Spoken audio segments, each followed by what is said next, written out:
Why you day play the phone 啊？哎呀！上次咧就同同學仔咧講過咧 day 咧真係唔適合攞嚟表達咧成日嘅。咁之後咧又有同學仔問咯喎，咁黐埋嗰個同埋分開嗰個 everyday 又有咩分別咧？寫錯 DSE 會唔會扣分㗎？梗係會啦，完全都係兩件事嚟㗎。唉，又等我嘥2分鐘同你講下啦，費事你又失分啦。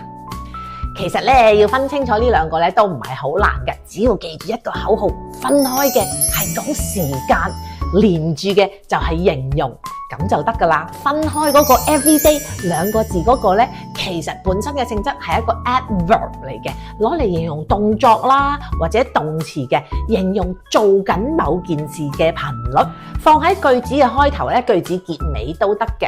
例如 I play basketball every day， 我每日都打籃球，或者Every day I walk to school， 每日我都係行路返學校。On the other hand， 黐住嗰個 everyday 咧，佢嘅性質真係 adjective 嚟嘅，形容詞，淨係可以加喺啲名詞 noun 前面攞嚟修飾嗰個名詞。真實嘅意思咧係日常啦、每日啦、普通嘅嘢。例子就係 These shirts are my everyday clothes， 即係呢啲咧係我平時着嘅衣服，唔係飲衫嗰啲啊。又或者講 everyday life is not boring， 即係日常生活咧一啲都唔悶㗎。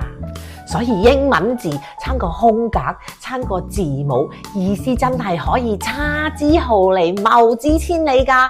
咁除咗呢一對 everyday 同 everyday， 你仲有邊啲非常相似嘅英文字仲傻搞唔清呢？可以喺留言區話俾我聽，等我 Miss Emily 又幫下你啦。